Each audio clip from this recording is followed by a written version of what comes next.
jemaat yang kasih Tuhan. Halo. Kita bersyukur pagi hari ini kalau dalam seminggu ini Tuhan menyertai kehidupan kita. Amin. Pagi hari ini mari kita satukan hati kita di dalam ibadah live streaming kita pagi hari ini.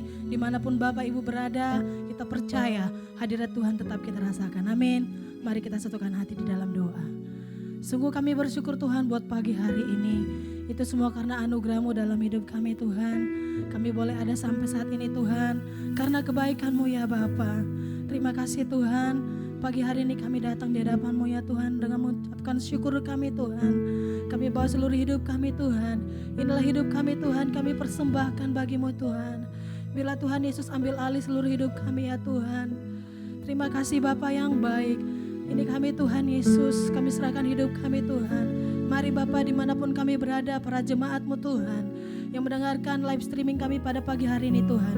Mereka diberkati Tuhan Yesus. Mereka mendapatkan kuasa yang baru dari Tuhan Yesus. Mujizat-Mu terjadi dalam hidup kami ya Bapa. Terima kasih Tuhan. Terima kasih Bapa. Kami mau siapkan hati kami Tuhan untuk menikmati hadirat-Mu, menyembah Engkau Tuhan, meninggikan nama-Mu ya Bapa. Terpuji nama-Mu Tuhan pagi hari ini. Biarlah Engkau terus kami muliakan Tuhan. Terus kami agungkan dimanapun kami berada. Terima kasih Bapa, terima kasih Tuhan. Di dalam nama Yesus kami berdoa dan mengucap syukur. Haleluya. Mari sama-sama ucapkan kepada Tuhan Yesus. Amin. Haleluya. Haleluya. Haleluya. Mari kita angkat pujian kepada Tuhan kita. Sebab Dia yang baik.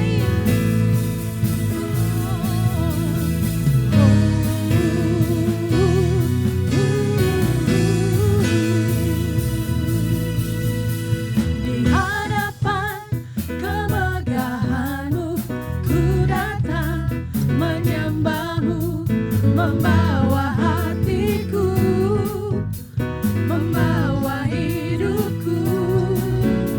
Ku teringat kasih setiamu di dalam setiap langkahku. Sungguh Engkau baik di dalam hidupku. Engkau baik, teramat baik.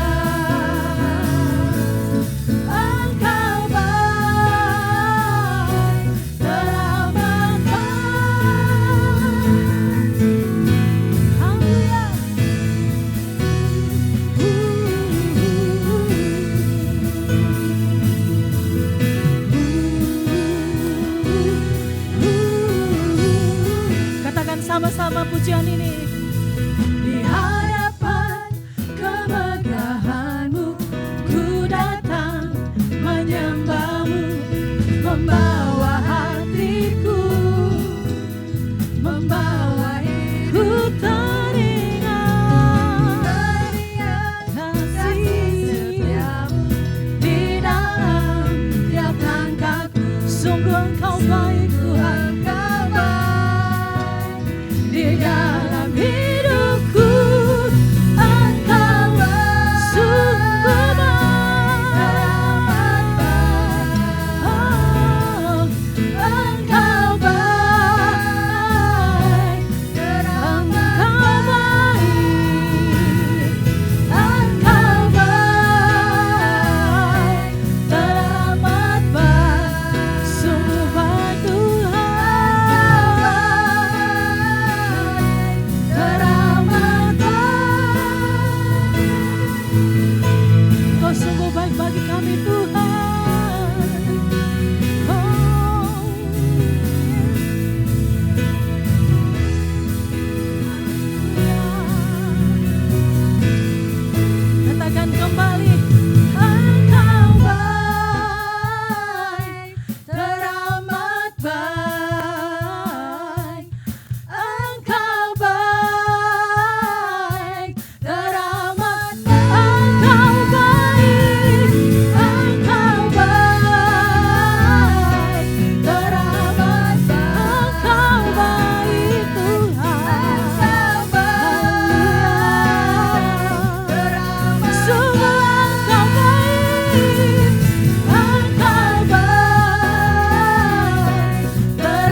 Bapak Ibu kasih Tuhan, kita akan mendengarkan Voice of Pentecost.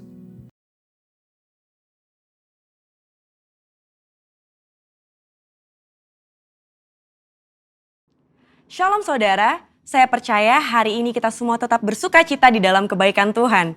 Pesan Tuhan yang menjadi tema di tahun 2021 menegaskan bahwa tahun ini adalah tahun integritas. Hal ini berarti kunci kemenangan di tahun ini terletak dari integritas seorang Kristiani dalam segala aspek kehidupannya. Oleh karena itu, dalam edisi Voice of Pentecost kali ini, saya akan membahas tentang berintegritas di tengah krisis hidup. Saudara, di hari-hari ini, ujian integritas sedang terjadi bagi saudara dan saya. Contohnya, apakah kita tetap baik saat dalam tekanan, akan tetap loyal dalam keadaan kekurangan, atau justru berkompromi dengan dunia saat sakit, gagal, bahkan sampai saat miskin mendadak? Saudara, perlu kita ingat bahwa integritas adalah hasil pembentukan dan tidak otomatis bisa dimiliki seseorang. Pembentukan integritas membutuhkan ujian, proses, dan waktu. Di dalam Mazmur 1 ayat 1 berkata, "Berbahagialah orang yang tidak berjalan menurut nasihat orang fasik, yang tidak berdiri di jalan orang berdosa, dan yang tidak duduk dalam kumpulan pencemooh." Jadi, melalui ujian, seseorang bisa terbukti apakah ia ada di jalan yang benar atau tidak. Lalu, berapakah lama waktu dari proses pembentukan integritas? 30 hari, 3 bulan, atau 1 tahun? Yang pasti proses ini akan berbeda di setiap individunya. Orang yang dibentuk integritasnya memerlukan kekuatan spiritual, kejiwaan, dan fisik. Asupan ini diperlukan di awal proses, di tengah ujian, hingga akhirnya menjadi pemenang untuk berbuah. Untuk melewati proses pembentukan integritas, kita tentu perlu bertumbuh dan berakar di dalam firman Tuhan. Saudara, penting untuk kita memperhatikan akar dari kehidupan kita. Di dalam Mazmur 1 ayat 1, pemazmur menggambarkan hidup seseorang yang benar, yaitu orang yang tidak tergoda untuk berkompromi dengan nilai kefasikan, dosa, bahkan kumpulan pencemooh. Tentunya nilai ini dilakukan karena seseorang ini berakar di dalam firman Tuhan. Seseorang yang berakar di dalam Tuhan pasti memiliki kualitas integritas. Lalu, apa resep untuk memiliki kualitas integritas? Sesuai dengan Mazmur 1 ayat 2, kita harus menjadikan Taurat itu kesukaan dan merenungkan Taurat itu siang dan malam. Kata kesukaan dan merenungkan firman Tuhan menggambarkan hubungan yang dimiliki orang berintegritas dengan Tuhan. Mazmur 1 ayat 3 berkata, "Ia seperti pohon yang ditanam di tepi aliran air, yang menghasilkan buahnya pada musimnya dan yang tidak layu daunnya. Apa saja yang diperbuatnya berhasil." Untuk hidup, jelas sebuah pohon membutuhkan air. Namun, betapa beruntungnya pohon yang ditanam di tepi aliran air. Ia tidak membutuhkan waktu lama dan usaha besar untuk akarnya mencari air. Kesukaan dan merenungkan firman-Nya siang dan malam merupakan gaya hidup orang berintegritas. Hal ini digambarkan dalam Mazmur 1 ayat 2 dan 3. Dikatakan gaya hidup karena hal ini dilakukan setiap hari. Apakah mungkin gaya hidup terbentuk begitu saja? Jawabannya adalah tidak. Hal ini dimulai dari cinta mula-mula. Namun orang benar perlu membangun disiplin rohani dan memelihara cintanya. Disiplin rohani dalam pembacaan dan perenungan firman Tuhan menunjukkan gaya hidup orang berintegritas.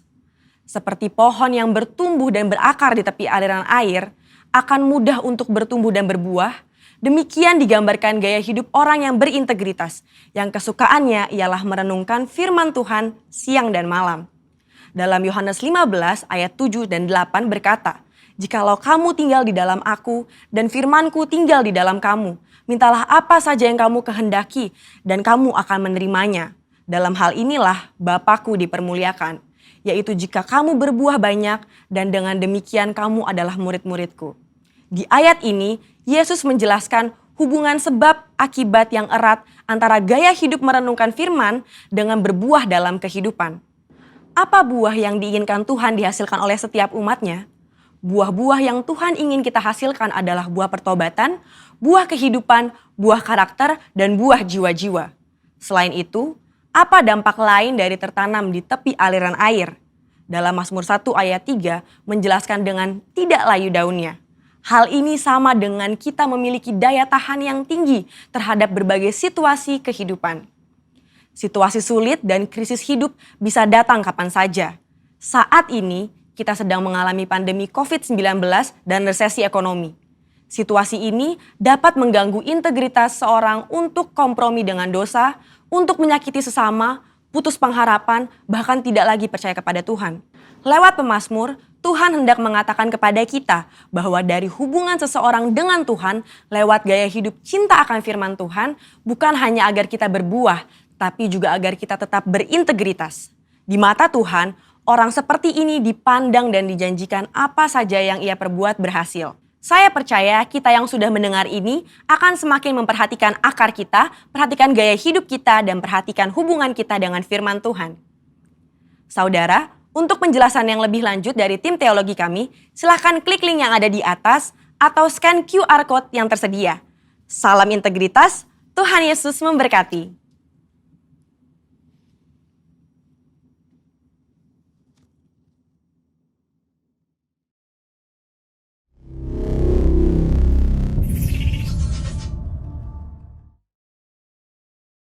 Haleluya.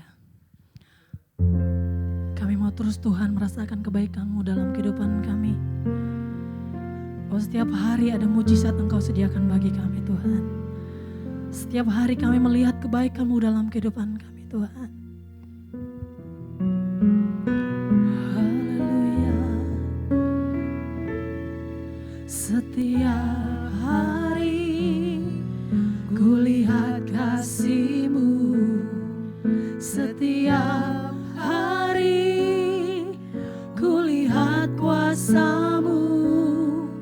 Setiap hari kulihat mujizat terjadi dalam hidupku. Setiap hari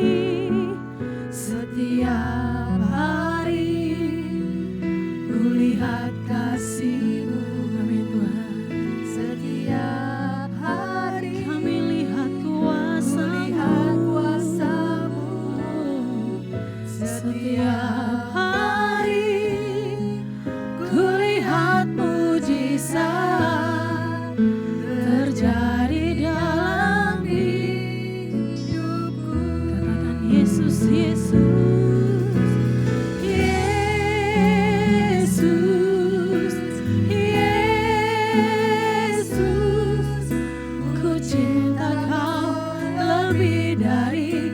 Segala yang ada hanya Yesus, Yesus, Kau segalanya bagiku.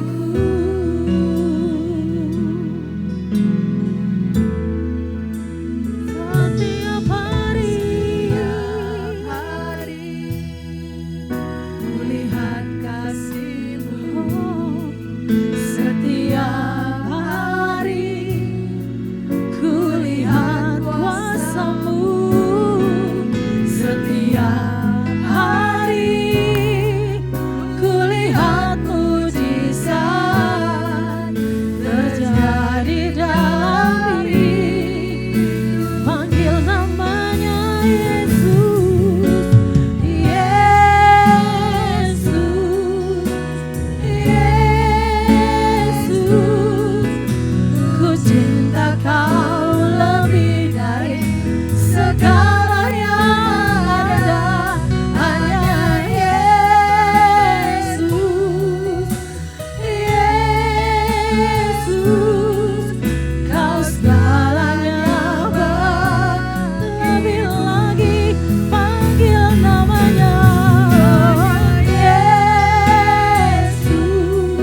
Katakan Yesus, Yesus, Yesus, ku cinta Kau lebih dari segala yang ada. Hanya Yesus, Yesus, Kau segalanya. Biar musik saja sembah Dia. Engkau Yesus ku cinta, Engkau Yesus yang ku sembah. Mujizat-Mu selalu ada bagi kami. Oh Yesus, kuasa-Mu atas hidupku selalu melimpah sepanjang hidupku.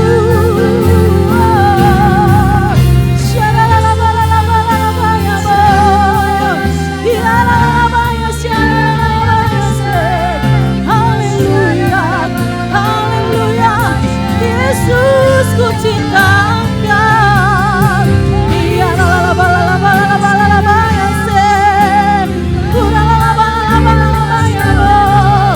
Haleluya,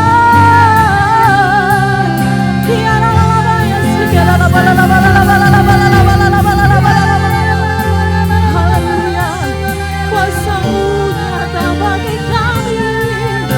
Yesus, Kau segalanya dalam hidup kami. Haleluya, hosana bagi-Mu Tuhan. Ya la la ba la la ba la la ba la la ba ya syanda la la ba la la ba la la ba la la ba la la ba. Haleluya, haleluya, haleluya. Syara la ba la la ba la la ba la la ba la la ba la la ba la la ba la la. Terima kasih Tuhan, sungguh kami melihat mujizat-Mu terjadi dalam hidup kami Tuhan. Tuhan, Engkau setia dalam hidup kami. Tuhan, Engkau ajaib dalam hidup kami Tuhan.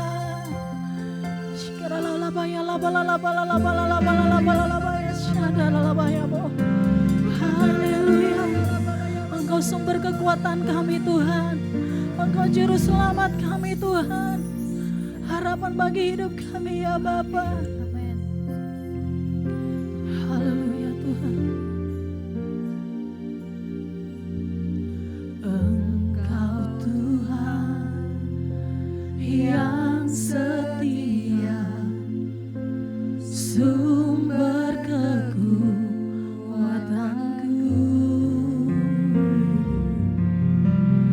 Engkau Yesus, juru selamatku, harapanku, jawabanku.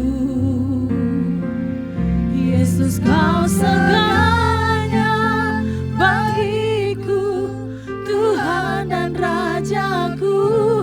Kasih sayang-Mu melimpah di dalam hidupku. Salib-Mu tebusku, bebaskanku, sembuhkan aku. Ku percaya mujizat-Mu ku alami sekarang ini. Engkau Tuhan yang setia,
percaya kuasa-Mu bagi kami Tuhan. Haleluya. Terima kasih Tuhan Yesus. Haleluya. Baik Bapak Ibu yang kasih Tuhan, kita akan mendeklarasikan arti Pentakosta ketiga. Pentakosta ketiga. 1. Pentakosta ketiga adalah pencurahan Roh Kudus yang dahsyat di zaman ini, melebihi yang terjadi di Azusa Street. 2. Pentakosta ketiga akan mengakibatkan penuaian jiwa yang terbesar dan yang terakhir, sebelum Tuhan Yesus datang kembali. 3.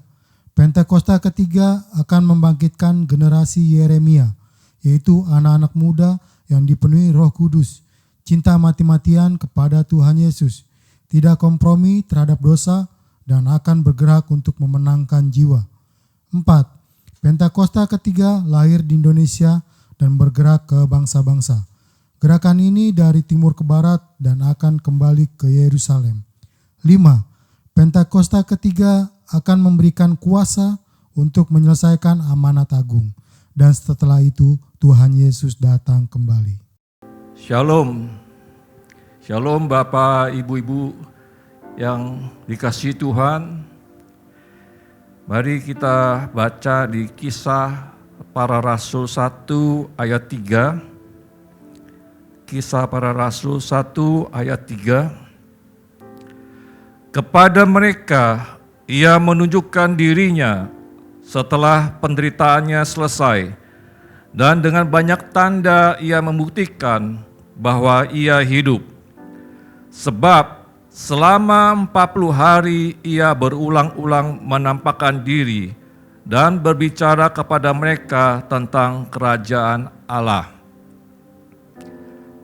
Saudara kasih Tuhan, sesudah kebangkitan Yesus Kristus, ia tetap tinggal di dunia ini selama 40 hari. Ketika Yesus bertemu dengan murid-muridnya, ia menyuruh mereka menyentuh tubuhnya.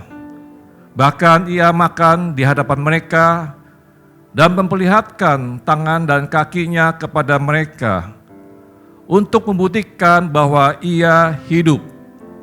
Ia juga mengajar tentang kerajaan Allah. Jadi tujuan penampakan Yesus kepada murid-muridnya ada 3 hal. Yang pertama adalah menunjukkan bahwa ia telah bangkit dari kematian dan hidup selamanya. Yang kedua, menguatkan murid-muridnya yang tergoncang oleh kematiannya. Yang ketiga, mengajar tentang kerajaan Allah.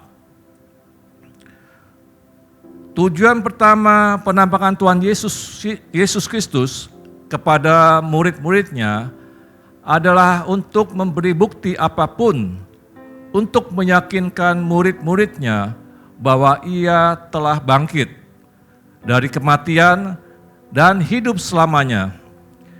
Dia adalah Allah yang hidup, yang telah mengalahkan kuasa maut. Yesus mengalami kematian selama 3 hari, tetapi ia bangkit dan hidup kembali. Kematian Yesus memberi pengampunan, sedangkan kebangkitannya memberi pengharapan akan masa depan bersama Tuhan. Dalam pengharapan ada kepastian, perlindungan, dan pemeliharaan sampai kepada kehidupan kekal. Kuasa kematian dan kebangkitan Yesus Kristus merestorasi kembali relasi manusia dengan Tuhan. Sesungguhnya Yesus menyerahkan sendiri nyawanya dan tidak ada yang bisa mengambilnya. Maut pun juga tidak bisa. Seperti dikatakan di Yohanes 10 ayat 17 dan 18, Aku memberikan nyawaku untuk menerimanya kembali. Tidak seorang pun mengambilnya daripadaku, melainkan aku memberikannya menurut kehendakku sendiri. Aku berkuasa memberikannya dan berkuasa mengambilnya kembali. Inilah tugas yang kuterima dari Bapakku. Dari sudut manusia, tampaknya Yesus dihukum mati, tetapi dari sudut pandang ilahi, ia memberikan nyawanya dengan sukarela. Pada waktu Yesus berteriak di kayu salib, "Sudah selesai." Ia ketika itu dengan rela menyerahkan nyawanya kepada Bapa. 3 hari kemudian, ia menerimanya kembali dan bangkit dari antara orang mati. Karena Yesus adalah Allah. Yesus berkuasa memberi nyawanya, tetapi juga berkuasa untuk mengambilnya kembali. Melalui kuasa kematian dan kebangkitan Yesus, dosa dengan segala kuasanya telah dikalahkan. Maut telah ditelan. Kuasa Kristus yang mengalahkan dosa dan melenyapkan maut itu diberikan di dalam diri orang percaya untuk melawan dosa dan nafsu dagingnya. Dosa tidak lagi menjadi tuan sejak kuasanya dikalahkan Yesus Kristus dengan kuasa kebangkitannya. Kebangkitannya dinyatakan di Alkitab merupakan kebangkitan sulung. Ini adalah buah awal yang akan disusul oleh kebangkitan-kebangkitan serupa oleh orang yang percaya kepadanya pada hari akhir nanti. Berita Injil merupakan kisah penyelamatan Allah kepada umat manusia yang berdosa, mencakup kebenaran tentang kematian dan kebangkitan Yesus, supaya manusia dapat kembali mengenal Allah yang sesungguhnya dan dapat masuk ke surga. Iman kepada kebangkitan Kristus ini penting bagi gereja karena kuasa spiritual gereja bergantung padanya. Jika Yesus tetap mati, maka gereja akan bungkam. Murid-murid Yesus yang telah lahir baru dipilih untuk menjadi saksi Tuhan melalui perkataan, perbuatan, dan pekerjaan-pekerjaan yang luar biasa yang kita lakukan untuk memberitahu dunia bahwa Yesus hidup. Yang kedua, tujuan kedua penampakan Tuhan Yesus ialah untuk menguatkan murid-muridnya yang tergoncang oleh kematiannya. Penampakan Tuhan Yesus secara personal kepada murid-muridnya akan menghasilkan transformasi kehidupan. Yesus menampakkan diri kepada Maria Magdalena untuk menggantikan dari kesedihan atas kematian Kristus dengan sukacita dan memulihkan pengharapannya kepada Kristus. Maria mengalami kesedihan karena ia baru kehilangan seorang yang sangat ia kasihi. Kematian Tuhan Yesus membuat Maria sangat sedih karena Yesus adalah satu-satunya orang yang ia harapkan dan andalkan. Maria pernah dibebaskan dari 7 roh jahat atau berbagai penyakit, dan setelah itu ia setia mengikut Yesus dalam pelayanannya. Ia sadar bahwa tanpa kesembuhan dari Tuhan Yesus, seumur hidupnya akan menderita karena terikat oleh roh jahat dan kehilangan masa depan. Sekarang hilangnya Yesus, ia takut apakah ia dapat bertahan menghadapi roh-roh jahat, dan ia merasa kehilangan masa depan. Setelah Maria dibebaskan dari roh jahat, ia setia mengikut dan melayani Tuhan Yesus. Setia hingga penyaliban, bahkan ia rindu untuk bertemu mayat Yesus. Maka itu Yesus menampakkan diri sebagai saksi pertama dari kebangkitannya. Ketika Maria di depan kubur, ada 2 malaikat yang mendatangi dia dan berkata, "Mengapa kamu mencari dia yang hidup di antara orang mati?" Malaikat mengingatkan apa yang dikatakan Tuhan Yesus kepada mereka ketika ia masih di Galilea. Bahkan dia harus diserahkan kepada orang berdosa dan disalibkan dan akan bangkit pada hari yang ketiga. Kesedihan Maria membuat dia lupa bahwa Yesus pernah berkata atau berjanji kepada dia. Maria merasa hilang harapan sehingga mempersamakan Yesus dengan orang-orang mati yang lain, mencari dia di antara orang mati. Padahal Yesus sendiri mengatakan bahwa dia adalah kebangkitan dan hidup yang telah membangkitkan Lazarus, saudara Maria yang telah mati 4 hari. Di makam itu, Maria menangis. Benaknya dipenuhi pikiran tentang keberadaan mayat Yesus. Namun ketika ia melihat Yesus berdiri di belakangnya, ia tidak tahu bahwa itu adalah Yesus. Bahkan ia menyangka Yesus penunggu taman. Kesedihan dan kegalauan berkecamuk di hati Maria, sehingga dirinya tidak mampu mengenali Tuhan yang sedang berada di dekatnya. Dengan lembut Yesus menyapa, "Maria," dan Maria sadar dan dapat mengenal Yesus. Ada kalanya kegalauan, kesedihan, dan kedudukan menyeliputi mata rohani kita, sehingga kita tidak mampu mengenali Tuhan. Di dalam kesedihan, kita sering merasa Tuhan seakan akan jauh dan tidak mengalami Tuhan, bahkan merasa Tuhan meninggalkan kita. Pesan Tuhan kepada kita supaya dalam situasi apapun, haruslah tetap percaya bahwa Tuhan Yesus selalu menyertai kita dalam segala situasi, dalam pergumulan kita maupun dalam tawa dan tangis kita. Kita harus bangkit karena Tuhan Yesus hidup bersama kita dan menuntun kita kepada jalan hidup yang penuh harapan. Yesus berada di tempat janji-janjinya untuk memberikan kita hari depan yang penuh harapan. Yesus adalah harapan kita. Tuhan Yesus juga menampakkan diri kepada 2 muridnya yang meninggalkan Yerusalem dan pulang ke kampung Emmaus karena kecewa terhadap Yesus.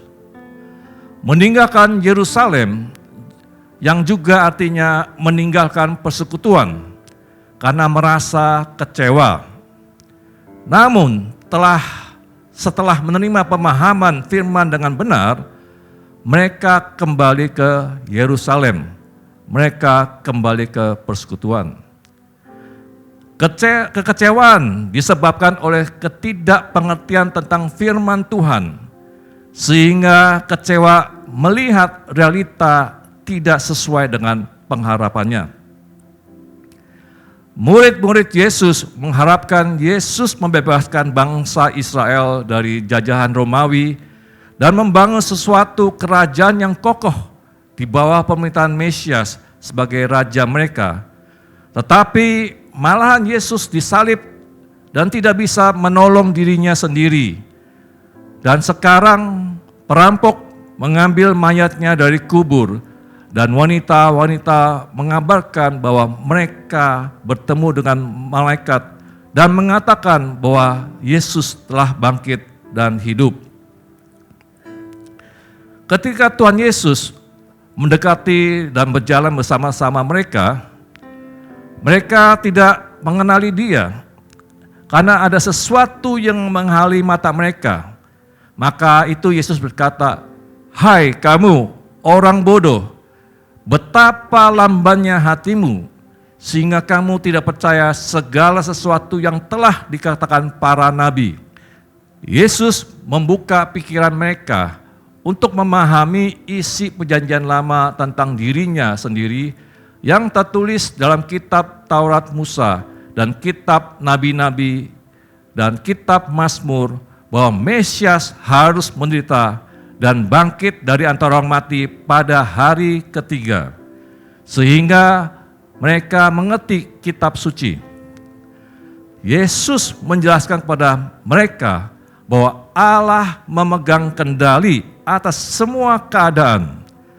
Yesus mati di kayu salib adalah bagian dari rencana Allah menyelamatkan umat manusia. Pesan Yesus adalah kebangkitan Kristus adalah kemenangan Yesus atas iblis, dan juga ada kemenangan kita terhadap masalah yang kita alami. Kita jangan meninggalkan persekutuan ketika kita menghadapi persoalan yang tidak enak dalam hidup kita, karena Tuhan Yesus menyertai kita. Dia berjalan di depan kita. Seperti dikatakan di Ulangan 31 ayat 8 berkata, sebab Tuhan, Dia sendiri akan berjalan di depanmu, Dia sendiri akan menyertai engkau, Dia tidak akan membiarkan engkau dan tidak akan meninggalkan engkau. Janganlah takut dan janganlah patah hati.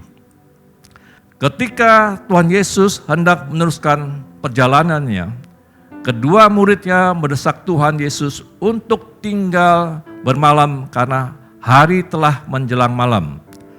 Sewaktu mereka bersekutu, mengucap berkat dan memecahkan roti, ketika itu terbukalah mata mereka dan mereka mengenal Dia. Kita harus mengundang Yesus dalam hidup kita untuk bersekutu dengan Dia. Saat kita tinggal dalam hadirat Tuhan, kita merasakan sukacita dan damai sejahtera dari Allah. Dan segala rasa takut serta putus asa lenyap. Kita akan mendengar dan mengenal suara Tuhan berbicara kepada kita, baik melalui firman maupun dengan hal-hal yang sedang terjadi dalam kehidupan kita. Yesus juga menampakkan diri kepada Thomas untuk memulihkan keraguannya menjadi penuh iman. Ketika Tuhan Yesus menjumpai murid-murid pada malam hari di minggu pertama kebangkitan Tuhan Yesus, Thomas tidak ada. Maka ketika murid-murid lain bercerita bahwa mereka telah melihat Yesus, ia berkata, sebelum aku melihat bekas paku pada tangannya, dan sebelum aku mencucukkan jariku ke dalam bekas paku itu, dan mencucukkan tanganku ke dalam lambungnya, sekali-kali aku tidak percaya. 8 hari kemudian, Yesus kembali menampakkan kembali kepada murid-muridnya dan Thomas ada bersama mereka. Tuhan Yesus memberikan perhatian yang khusus kepada Thomas. Tuhan Yesus tahu persis apa yang diperlukan oleh Thomas dan Tuhan menjawab Thomas sesuai kebutuhannya. Setelah Thomas melihat secara pribadi Tuhan Yesus yang bangkit, hidupnya berubah. Dari awal yang tidak percaya menjadi munculnya pengakuan iman yang pertama, yaitu dia berkata, ya Tuhanku dan Allahku. Thomas bukan sekedar menganggap Yesus sebagai guru, nabi atau penyelamat, tetapi Tuhan Yesus adalah Tuhan dan Allah bagi Thomas. Pesan Yesus kepada kita juga berkata, berbahagialah mereka yang tidak melihat, namun percaya. Kita tidak pernah melihat Tuhan Yesus secara fisik. Akan mendapatkan kebahagiaan juga karena iman. Thomas sudah banyak mendengar firman Tuhan dan melihat mujizat-mujizat yang dikerjakan Yesus, tetapi tetap mengalami keraguan dan kelemahan iman. Thomas mengajarkan kita agar dalam kondisi seperti demikian, kita tidak meninggalkan persekutuan dengan saudara-saudara seiman. Kita harus percaya kepada Tuhan dalam setiap kondisi yang kita alami. Tuhan menyertai kita dan Ia mau kita berserah kepadanya supaya Dia dapat menuntun kita kepada jalan yang penuh harapan. Tuhan mengerti setiap kebutuhan kita secara pribadi. Seperti Dia memperhatikan Thomas. Tuhan akan menjawab setiap kebutuhan kita menurut waktunya Tuhan. Jadikan Yesus Tuhan dan Allah atas hidup kita, bukan sekedar penolong kita. Yesus adalah Allah dan Raja yang bertata dalam segenap kehidupan kita. Yesus juga menampakkan diri untuk memulihkan rasa bersalah Petrus, supaya ia menerima kasih dan pengampunan yang sempurna. Pemulihan Petrus adalah pemulihan jiwa dan kepimpinannya sebagai gembala. Pada waktu perjamuan takhir yang dilakukan Yesus dengan murid-muridnya, Yesus telah mengatakan bahwa Petrus akan menyangkalnya 3 kali sebelum ayam berkokok.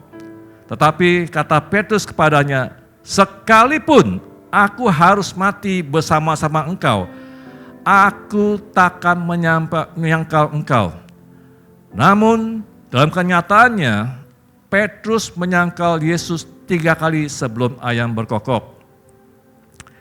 Setelah Yesus disalibkan, para murid tidak tahu harus berbuat apa lagi.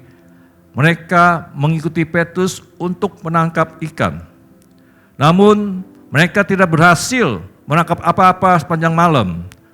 Menjelang siang hari, Yesus menjumpai mereka dari pantai dan mengatakan kepada mereka agar mereka menebar jala di sisi kanan perahu. Ketika mereka menebarkannya dan mereka tidak dapat menariknya kembali lagi karena banyaknya ikan. Ini berbicara tentang ketaatan akan firman Tuhan. Allah telah menciptakan segala sesuatu melalui firman-Nya.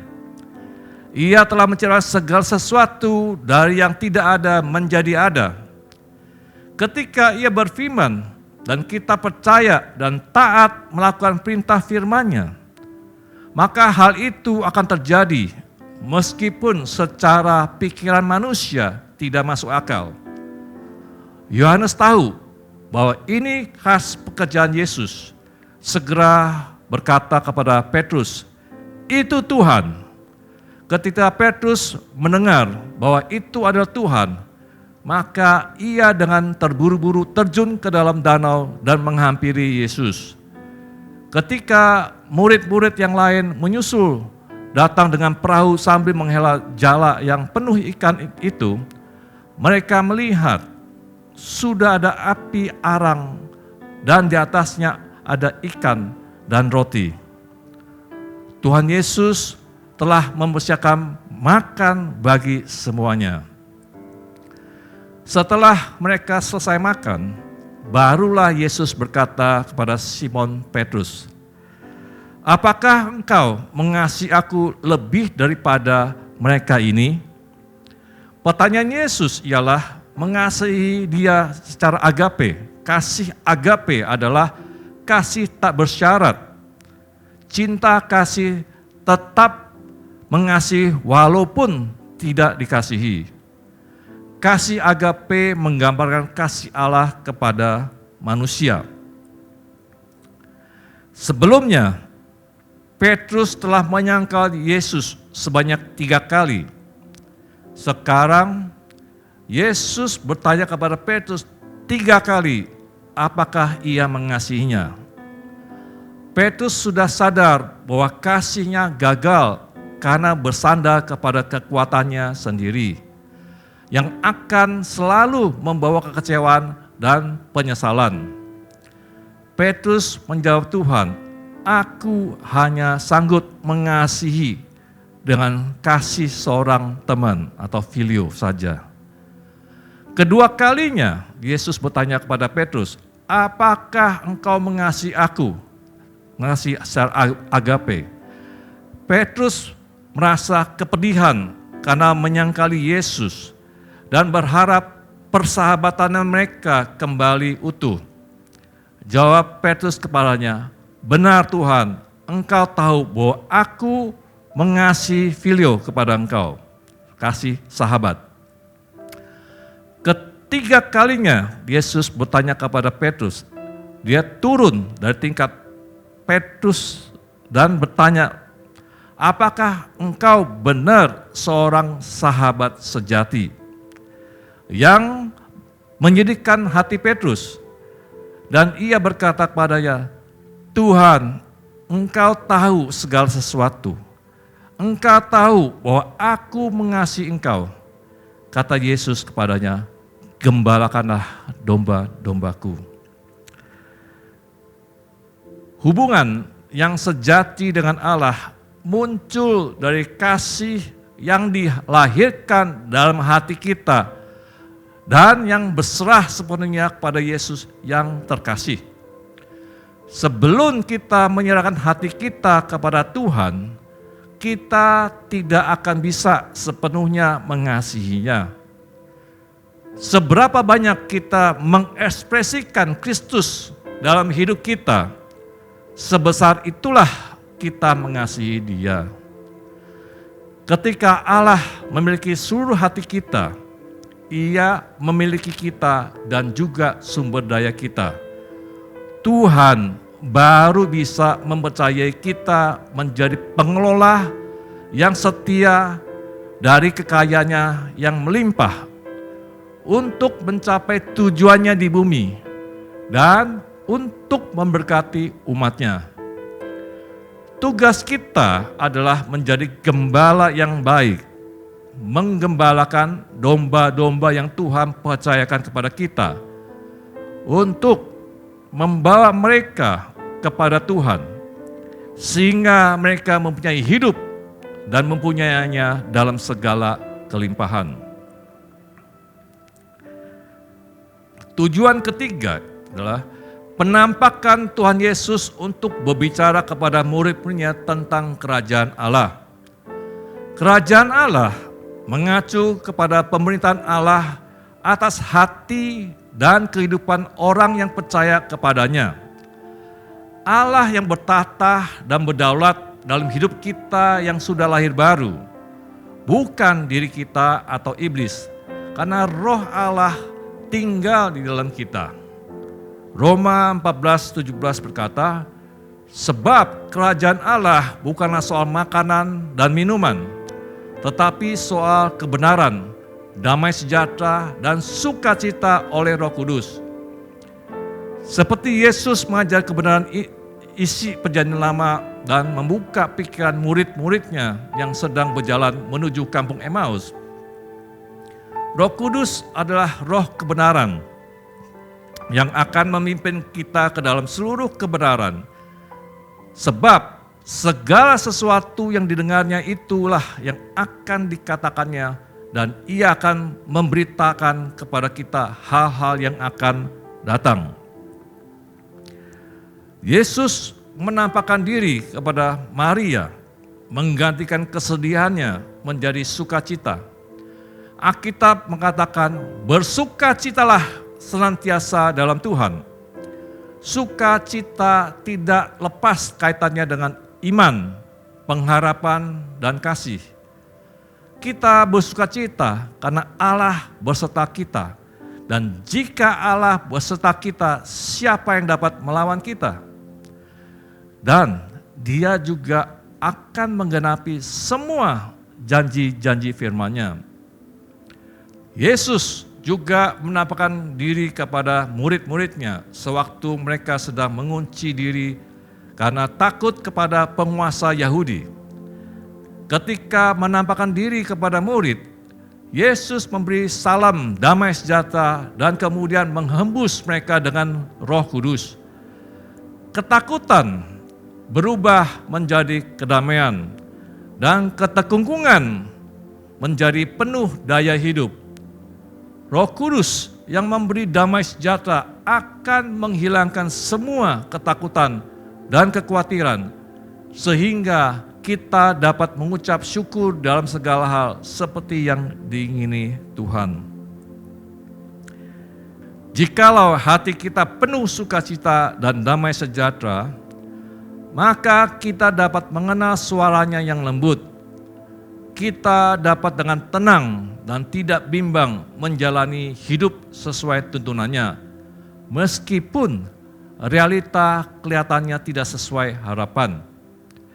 Jikalau kita hidup dalam keraguan-raguan dan bimbang, kita tidak dapat fokus dan tidak mempunyai tujuan yang jelas dalam hidup kita, sehingga kita banyak maunya dan tidak ada satupun yang diperolehnya. Tuhan ingin kita berhasil dalam segala aspek hidup kita, dan tanpa keyakinan semua itu tidak akan kita peroleh. Bangunlah diri kita di atas dasar iman dalam Kristus. Jika kita hidup dengan damai sejahtera dan sukacita oleh Roh Kudus, kita akan dapat bekerja lebih tekun dan menaruh penuh harapan kepada Tuhan. Maka kita pasti berhasil, karena Tuhan Yesus yang membuat kita berhasil. Amin. Mari kita tundukkan kepala kita dan fokuskan hati kepada Tuhan. Bapa, inilah kami ya Tuhan, dengarkanlah Tuhan doa-doa kami. Kami mengucap syukur Tuhan atas semua yang telah Kau lakukan pada kami dan hari ini Tuhan. Terima kasih atas firman-Mu yang telah Kau sampaikan pada setiap kami. Karena kami percaya ya Bapa, Engkau mempunyai rencana yang indah, yang penuh harapan untuk setiap kami, anak-anak-Mu ini ya Bapa. Kami yang berdosa ini Tuhan, supaya Engkau kerjakan supaya setiap kami kembali mengenal Engkau ya Allah kami. Bahkan kami memiliki hidup ya Bapa, hidup yang berkelimpahan ya Bapa, hidup yang kekal bersama-Mu ya Tuhan. Tuhan, terima kasih atas semuanya Tuhan. Kami percaya Tuhan, hidup yang kelimpahan itu Tuhan bukan saja nanti di surga, tapi juga di bumi ini saat ini kami berada ya Tuhan. Maka itu ya Bapa, kami berdoa ya Tuhan, supaya Tuhan Engkau senantiasa Tuhan memberikan kami anak-anak-Mu, hamba-Mu Tuhan, hati seorang hamba ya Tuhan. Dan Tuhan Engkau mau dituntun oleh Roh-Mu ya Bapa, sehingga kami tetap jalan-jalan-Mu, tetap jalan kebenaran-Mu, sehingga kami Tuhan hidup penuh dengan sukacita dan damai sejahtera-Mu Tuhan. Dan terus ya Bapa, kami dapat tetap dalam kerajaan-Mu ya Bapa. Terima kasih Bapa. Dan kami percaya Tuhan, setiap kami yang tinggal di dalam kerajaan-Mu Tuhan akan hidup penuh dengan kuasa kebangkitan-Mu ya Bapa. Penuh kuasa ya Bapa. Sehingga apa yang kami lakukan Tuhan akan selalu Tuhan berhasil ya Bapa. Kami akan mengalami Tuhan dari iman kepada iman yang baru Tuhan. Dan bahkan Tuhan dari kemenangan kepada kemenangan yang baru Tuhan. Dan juga ya Tuhan dari kemuliaan kepada kemuliaan yang baru Tuhan. Nama-Mu dimuliakan melalui anak-anak-Mu, hamba-hamba-Mu ini ya Bapa. Terima kasih Tuhan. Kami percaya Tuhan, di saat zaman akhir ini ya Bapa, Kau akan memakai kami semua hamba-hamba-Mu, anak-anak-Mu Tuhan, supaya mereka penuh dengan kuasa kebangkitan-Mu Tuhan, sehingga apa yang mereka lakukan Tuhan, terus ya Bapa memenangkan banyak jiwa-jiwa Tuhan, karena mereka menjadi saksi-Mu yang hidup Tuhan, hidup yang penuh kuasa dari kebangkitan-Mu itu ya Bapa. Terima kasih Tuhan, di dalam nama Tuhan Yesus Kristus kami telah berdoa dan ucap syukur. Haleluya. Amin. Sebab Kau besar, perbuatan-Mu ajaib, tiada seperti Engkau, tiada seperti Engkau. Sebab Kau besar, perbuatan-Mu ajaib, tiada seperti Engkau.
Saudara kasih Tuhan, terimalah damai sejahtera, sukacita, dan kasih Allah berlimpah-limpah di dalam anaknya Tuhan Yesus Kristus, dalam persekutuan dengan Roh Kudus, mulai hari ini sampai Yesus datang kedua kali, bahkan sampai selama-lamanya. Yang percaya sama-sama kita ucapkan, amin. Puji Tuhan.